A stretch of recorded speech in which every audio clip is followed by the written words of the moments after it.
I was in New York in February. I know, I'm a globetrotter. And when you go down past all the tacky poster shops in London, you see postcards primarily of Diana, William these days, and Westlife, bizarrely. In New York, when you go past the poster in the tourist shops, there's Marilyn, Bart Simpson, and John Lennon. They seem to be the top ones. John Lennon with a New York t-shirt on, wearing dark round specs.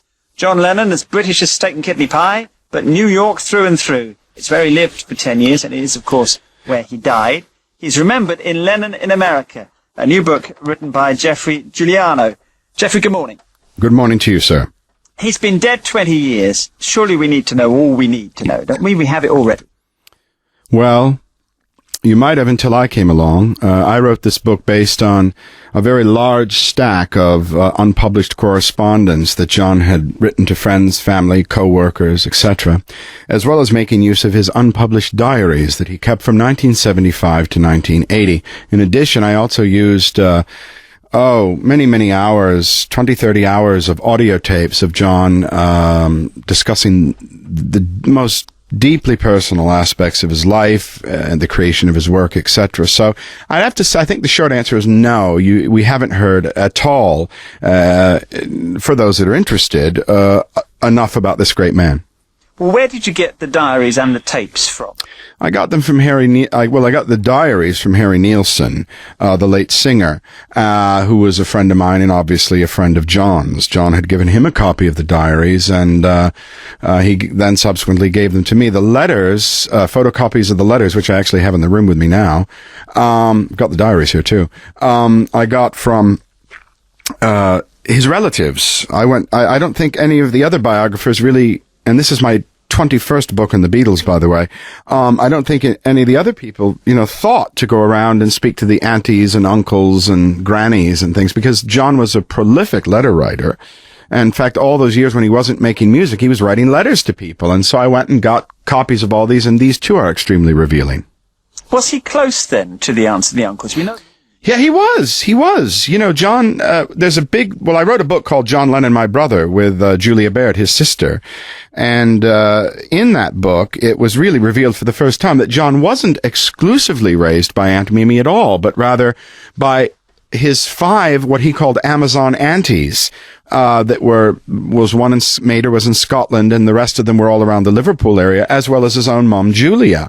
So he would go from house to house to house. Now, he was grounded, or spent most of his time there with Uncle George and Mimi, to be sure, but he spent quite a bit of time with the others as well. Now, one of the uncles that you have in your book, Norman Birch. Yeah. He's pictured, and you say that he lives in virtual poverty. Oh, no, sorry, that's Uncle Charlie. That's on the fraternal side. That's Freddie Lennon's brother. Yeah, he lives in poverty. None of the family, with the exception of Stanley Parks, a cousin up in Scotland, really got any money out of John or from John. So it wasn't that close then.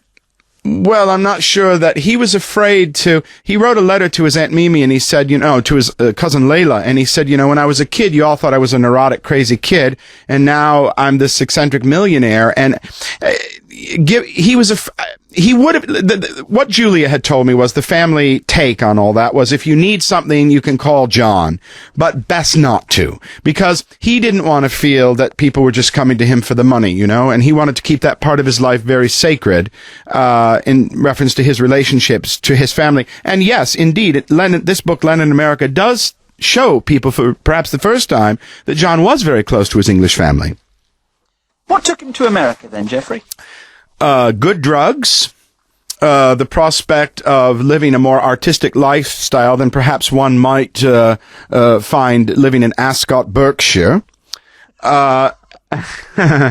And he got into the whole underground art thing, under the influence of Yoko. Was it Yoko that led him directly to New York? It was Yoko that led him to New York, Yoko that led him down the garden path, Yoko that led him away from the Beatles, Yoko that led him away, in my opinion, from life itself. Don't like her very much. No, well, you say that, but you're pictured in the book cuddling her. Oh, cuddling, that's a photo op. I'm a journalist. I was invited to the Dakota. I've been there 3 times. No, I can't abide this woman. People say to me, yeah, but hey, if it wasn't for Yoko Ono, we wouldn't have Imagine, because that's a concept that she had given to John. And I said, yes, but you might have had 30 more years of Beatle music.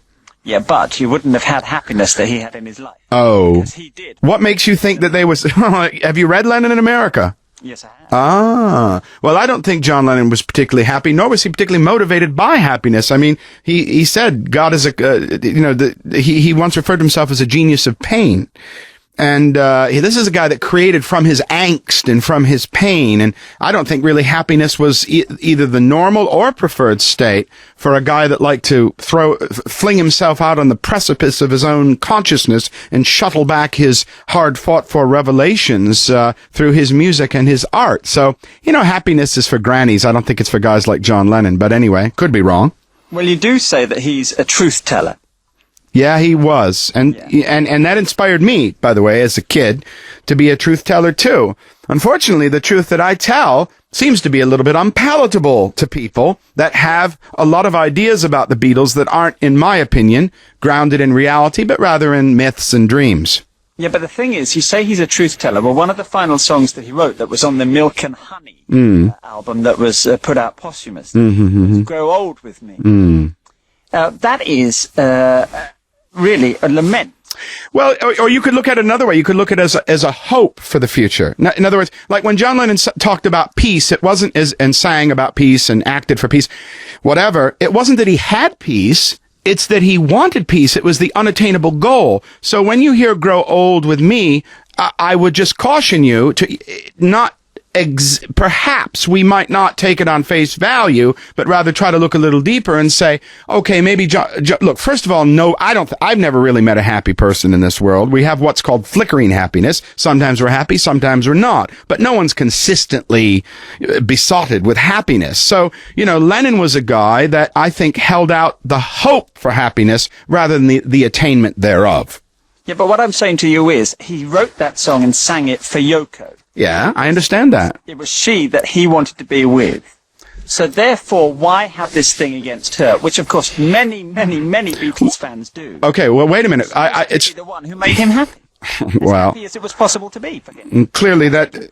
I take your point on view, but you have to say that she was the one who did it for him, as opposed to anyone else. I absolutely, although I disagree with you. I don't think that she did it at all. I think that what she did was oppressed him. I think that she kept him a bird in a gilded cage. I think that she used him. I think she manipulated him. I think she was horrible for him. I think that she's she's a combination of one of the worst possible things that you can be in life, and that's having the ego of a diva with absolutely none of the talent. She lived vicariously through John Lennon. She spent his money liberally, and I just don't agree. Do you not worry about what this is going to do to the boys, to Sean or to Julian? Julian presumably will be on your side because there was love lost. I'm a journalist. My job is to ferret out the truth and tell it.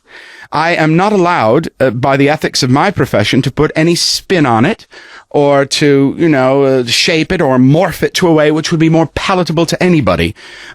Truth is truth. Reality is reality. That's all I'm interested in every facet of my life. I can't be concerned whether it makes me popular or if somebody comes up and shoots me between the eyes because of it. My job is to tell the truth, and that's what I do. What about your ethics as a human being? They're respecting... What do you mean, what the hell are you talking about? My ethics of a human... I just told you about my ethics as a human being. My commitment is to truth. It's not even above life itself, to truth. So when I've got a tape of John Lennon, which I have in my possession at this moment, in this room, where he says that he had sex with his mother, and he talks about it, and he describes it, I'm going to put it in my book. I know it's John Lennon talking. There's no question of that. I've produced 80 spoken word CDs on John Lennon. You can find them on my website or wherever the hell. And, what, I'm not going to put that in. That could hurt somebody's feelings. I'm not here to edit reality. I'm here to tell it. He didn't want it known, though, did he? Because if he did, he would have put that in. But that cannot be a concern for me, whether people want it known or they don't want it known. My concern is that I have the information, and I believe it's my responsibility to disseminate it in a responsible way. And I think I've done that in Lennon in America. I think it's a fascinating read. The thing is, I wanted to stop reading on Saturday, but I couldn't, Geoffrey, so you've sucked me in. Well, you're a sucker, Bernie. I was born one, mate. Lennon in America is published by Robson. It'll cost you just $16.95 of your hard-earned. Cheap at half the price. Coming on. It's been nice talking to you. Nice to talk to you. Very nice. Thank you very much. Thank you, my friend. I really appreciate it. Good man. Hope it goes well. All right. Ta-da. Bye-bye. John Lennon and Imagine there. Welcome to the last hour of the magazine today. Just coming up to 10 minutes past midday, and I played that record there by John Lennon for good reason indeed. I've got a book in front of me here. It's called Lennon in America, 1971 to 1980, based in part on the Lost Lennon Diaries. It's been written by Geoffrey Giuliano. Giuliano, but anyway. I'll talk to him in just a few moments, but first of all, beyond the carefully cultivated image of John Lennon, 1940 to 1980, as a loving husband, father, composer, and dedicated peace activist, what do we really know about him? Well, in this first ever in-depth look at his milestone years in America, his myth as the swaggering, tough-talking, working-class hero is forever shattered. Well, Lennon in America is based on more than 16 years of exhaustive research, utilizing exclusive interviews with Beatles insiders and family members, private letters, and most notably the explosive contents of Lennon's written and taped diaries, in which he recorded his most private, uncensored thoughts. Our biographer, Geoffrey Giuliano, joins me on the line. Geoffrey, hello, good afternoon to you. Hi. My name is actually Giuliano, not Giuliano, although many people may think of me as a ghoul after this, writing this book. But it's all right. Well, yeah, we'll come to that. Geoffrey, thank you for correcting me there. And I've been to Guernsey, and the Channel Islands are absolutely wonderful place, and I keep telling my family we got to go back. You please do. When were you here? I was there maybe many years, 10 years ago or something, and I was in Jersey, Guernsey, and Alderney. Right. So I've been around a bit, and it's just a great place. Good, glad you like it. Good, hope to see you back here again someday. I was reading the quotes on the back of this book, Geoffrey. From John's sons, yeah. Yes, indeed. Julian Lennon, if I can just go through that quote again, I probably knew him as much as you. That's how warm it was. Dad could talk about peace and love to the world, but could never show it to the people who supposedly meant the most to him. How can you talk about peace and love and have a family in bits and pieces, no communication, adultery, divorce? You're going to shatter this illusion of John Lennon, aren't you, through this book? That's what I'm trying to do, and I think that's what needs to be done. John Lennon was an important person, and I don't think that he should be cloaked and veiled in myth and hero worship and be made into a demigod. I think the real story of a kind of lonely kid from Liverpool, who basically lost his mom at an early age and was shuttled between relatives and aunties and things, and grew up in this kind of emotional isolation which caused him to turn inward, and he dug out from deep within himself the very best of who he was and shuttled his revelations back to a whole, now successive generations of people interested in his music. So, I mean, who wants the myth when you can have the real thing? What about these diaries, then? The book is based apparently on these diaries. How did you come to find them?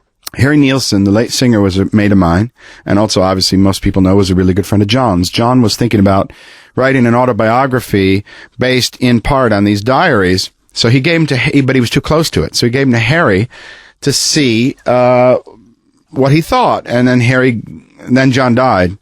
In 1983, I was talking to Harry, and he remarked that, hey, I've got these might be helpful to you. Why don't you take a look and see what you think?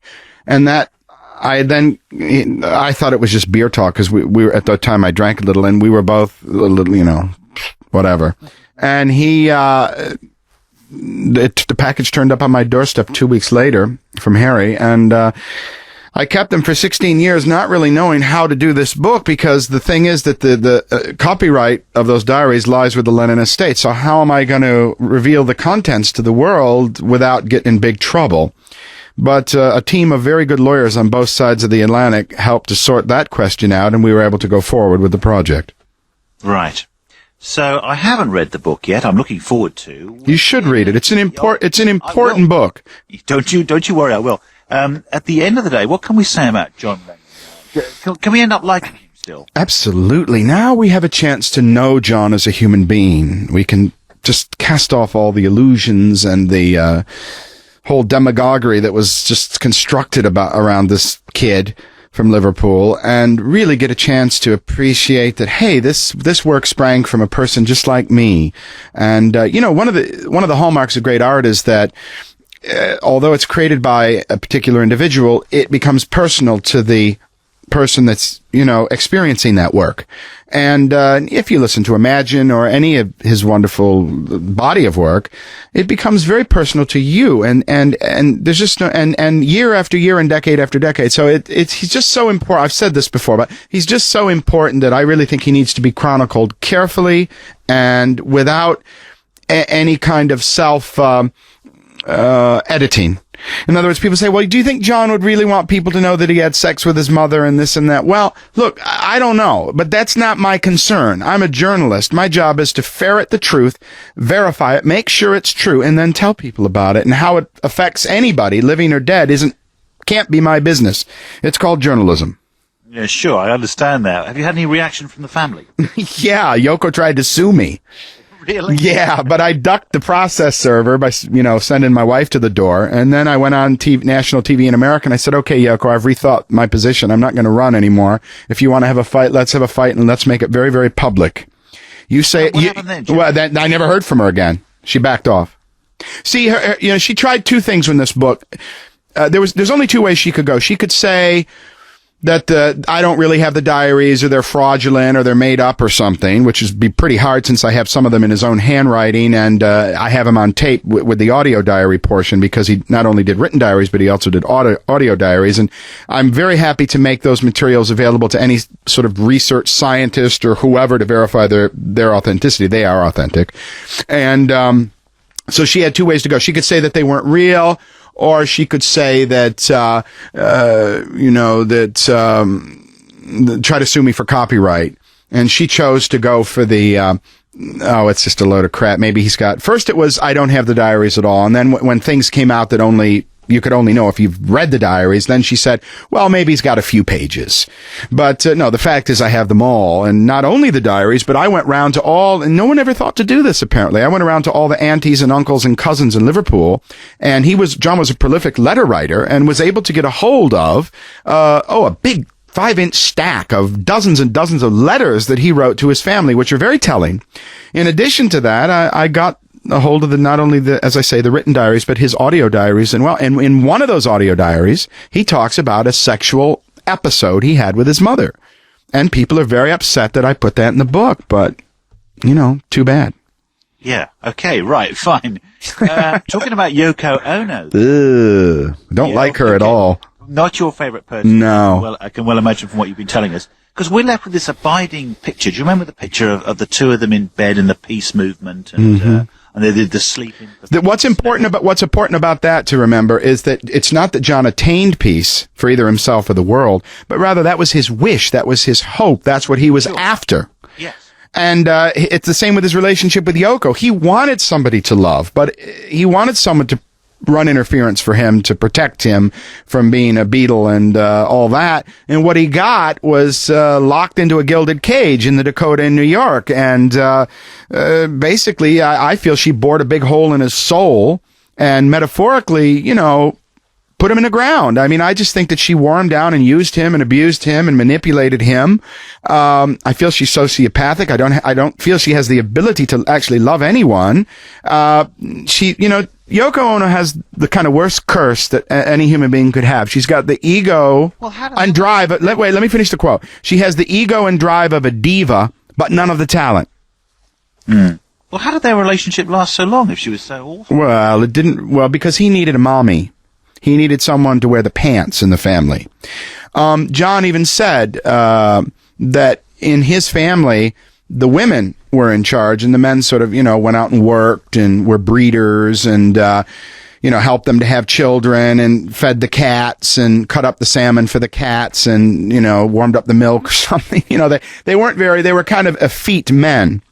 And John himself was bisexual. And so there was a little bit of that, wanting a mommy, someone to take care of him. And it was a sick relationship. You must know people that have had, just because you stay together a long time doesn't mean it's healthy or it's good. Sometimes people are just a habit, too. Okay, there's a picture of you in this book. With Yoko. With your arm around you. Yeah. Oh, dear. you were friends once. Well, we weren't friends, really. I've been up there a few times socially, but then I got to know what she was like. See, that's the thing. You find me somebody that actually knows Yoko Ono, that's got anything good to say about her, that isn't still making money from her, because they won't say anything while they're making that money. But as soon as that's finished, as soon as that, turns around and bites them, there's not much good you can say about her. I mean, I'd love it to be the wonderful John and Yoko love myth story, but that just wasn't the way it was. And if people will take the time to dispassionately read my book, they will understand that, this isn't Geoffrey's opinion about anything, but rather a very, very well documented look at John's inner thoughts and life and work through his own correspondence and his own diaries. Any reaction at all from the other Beatles? No, that's like the Queen, man. The Beatles are like the Queen. They would never deem to, comment on anything so sordid or earthly. Be nice if they did, actually, wouldn't it? I don't know. I don't care. I mean, God bless him. I mean, I'll tell you, there's a thing in the book about that John had sex one time with Linda McCartney. And if Paul was going to say anything in 1969, and if Paul was going to say anything about that, and by the way, that's when Paul and Linda were married, and John was married to Yoko, so it was definitely a sort of naughty thing. And if anything were to be heard from Paul McCartney, I would suppose we would have heard of that, but he had the taste and the dignity not to respond. Right. This took you 16 years to put together, Jim. Mm-hmm. It's a long time, isn't it? Why did it take you so long? Well, I wanted to get it right. I wanted to make sure that it could be done.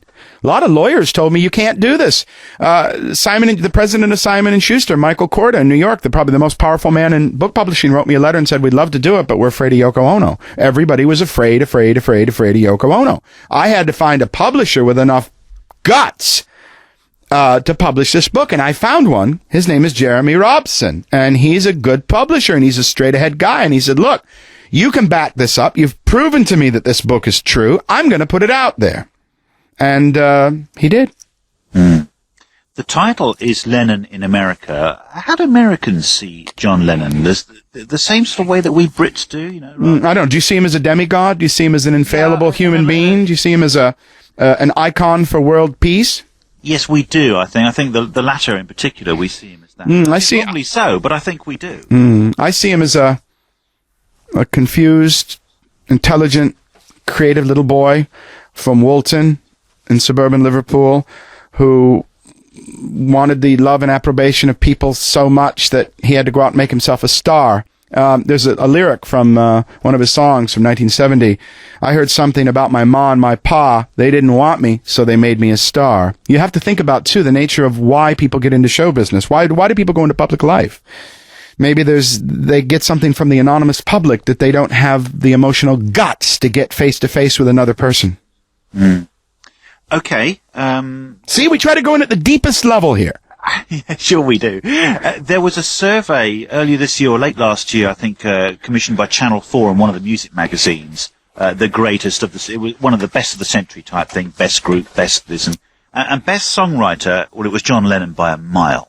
Would you argue with that? No, absolutely not. But you see, my whole point is, why was he so great? Because he was so human. That's my point. And that's the point that's getting lost. I mean, I know that when people die, they have a tendency to be, Uncle Joe was such a great man. Uncle Joe drove you up a wall when he was around, but as soon as he died. We've seen this with Princess Diana. Yeah. She's just put up into some sort of pedestal. It's not healthy and it's not true.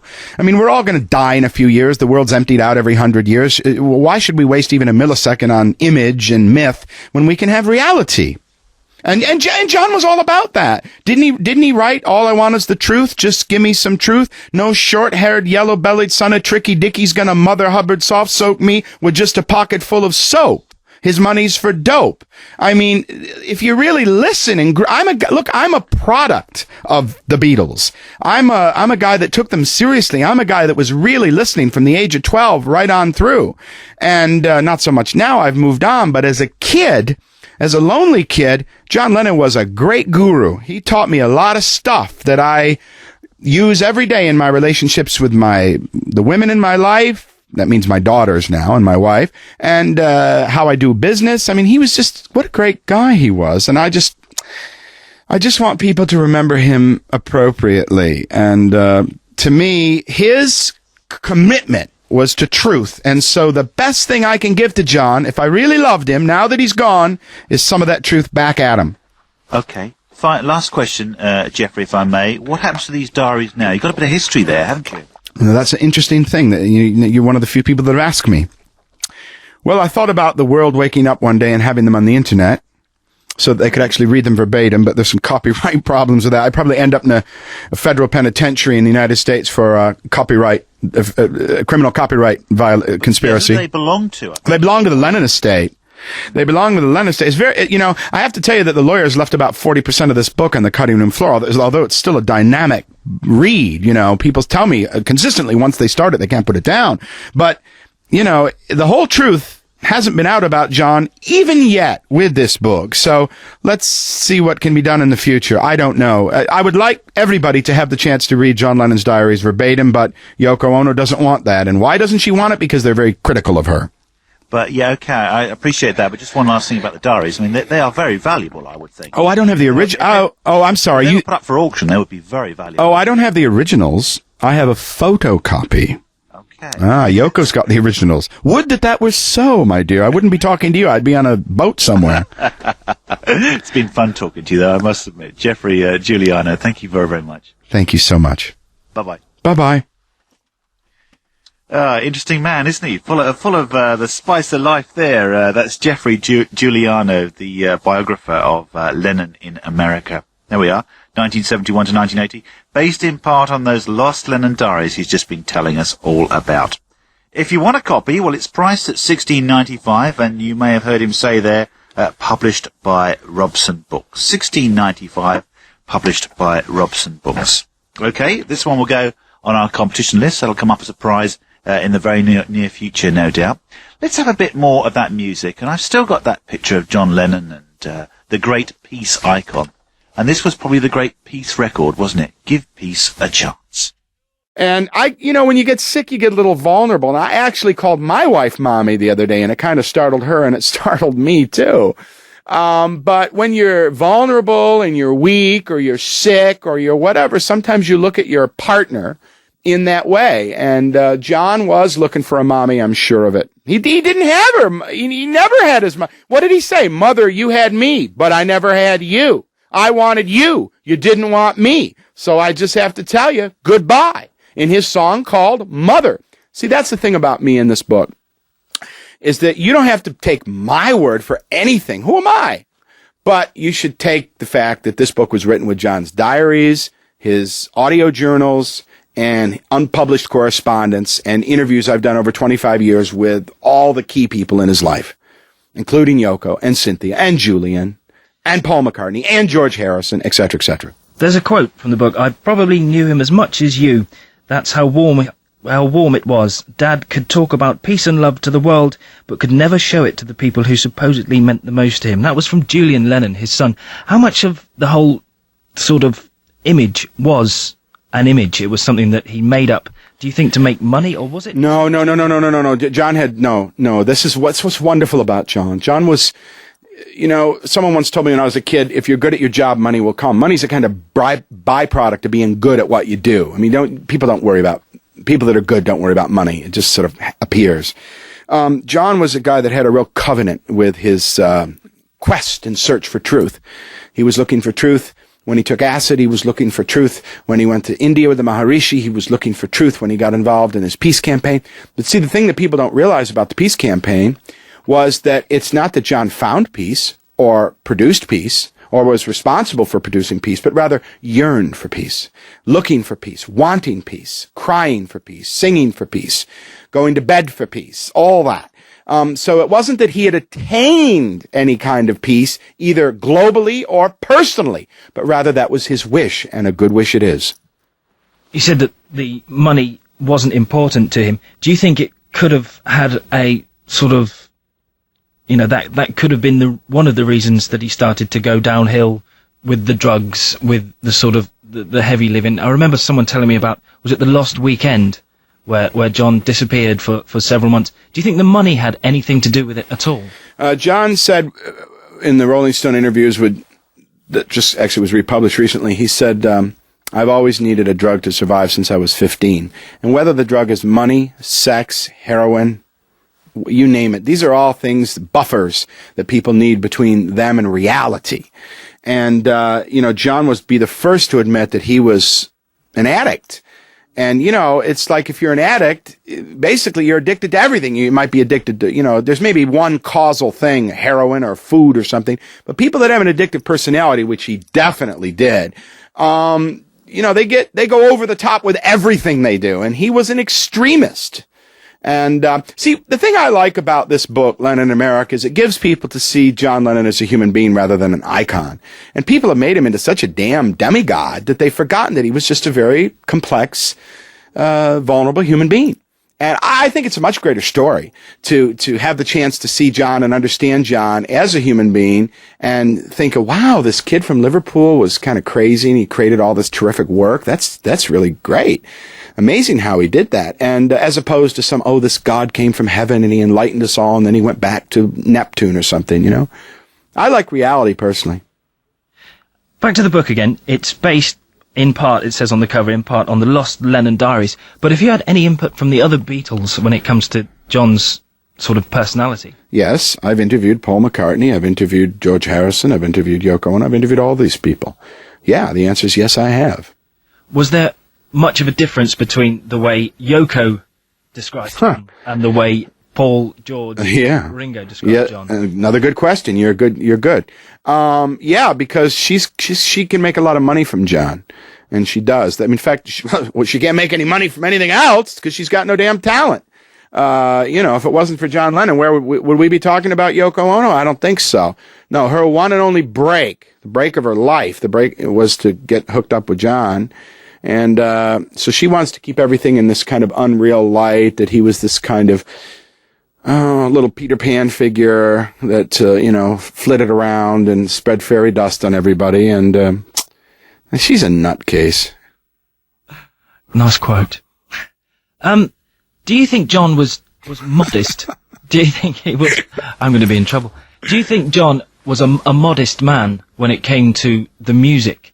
I mean, like you said before, he was always peace orientated, wasn't he?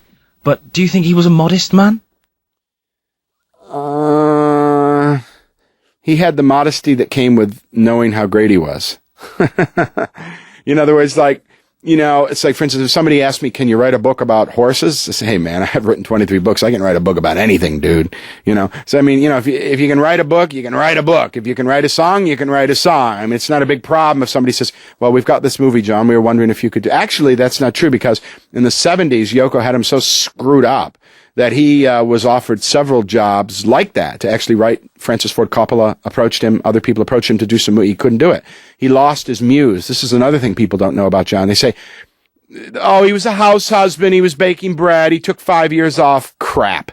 He couldn't create. He lost his muse. He was so screwed up that he couldn't, so stoned that he couldn't actually get anything done. And he disconnected from his creative side, and it was his downfall. The sad thing is that he just was coming out of it when he died. You're obviously not a big fan of Yoko Ono. I hate her guts. We've gathered that.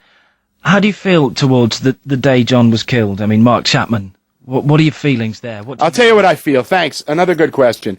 I feel that Mark Chapman is the kind of embodiment of all the people that go over the top with this thing. You can say, well, you're one to talk. You've written 20 books on the subject and done 80 spoken word CDs. That's true. I have, and I've turned it into kind of a business. But on the other hand, I understand from being in that position that to go over the top with hero worship is sick and dangerous and will end badly. So I think Mark David Chapman is just all of us, or any of us that have this no life of their own, and this kind of... Trekkies are like that. People that like Star Trek too much and dress up like Klingons and things. I'm not going to say they're going to kill William Shatner, but I'm saying that you can go over the top with things and it's just not healthy. And he did. I mean, he went way over the top. But in America, it's not that tough to be a little out of sorts and go out and buy a gun and blow somebody away. That's the problem with America. Can I just interrupt there? I just need to change the tape a minute, Geoffrey. 2 seconds. What? You're using a reel-to-reel tape? Oh, yeah. Oh, my God. Welcome You know, to, fucking Stone Age back there, huh? welcome to BBC Local Radio. We use CDRs at my place. Go out and buy one yourself and just plug it in. Make your life easier. Yeah, I know. They're cheap now. If we could just finish off, we could talk about what the Beatles, John Lennon, what they actually. I mean, you've obviously you've wrote how many books? 20 books in the Beatles and 23 altogether. How many CDs? 80. Spoken words. 80 spoken word CDs. So it's safe to say you're a Beatles fan. Well, I'm a Beatles historian. I don't know how much of a fan I am. You know, after 23 books, if they were playing across the street in the park where I live, I probably wouldn't go over there. I've had it, you know. But I will tell you that somebody sent me something the other day in the mail that was unbelievable. It was a CD, well, it was a bootleg, of John in 1974, the last time he ever got together with Paul McCartney in Los Angeles in a recording session they did. I couldn't believe it. It was great. So, yeah, I'm kind of a fan, but I don't want to go crazy with all this stuff. No. Favorite Beatles song? Favorite Beatles song is Within You Without You. And followed up by Dear Prudence, The Inner Light, Fixing a Hole. Favorite album? White Album. Got to be. It's gotta be, baby. Gotta be. Geoffrey, thank you very much for spending the time to tell us all about this book. I've read a little bit of it. I'm going to read it all. All right. Thank you. Thank you very much for coming on the programme, Geoffrey Giuliano. Geoffrey, thank you very much.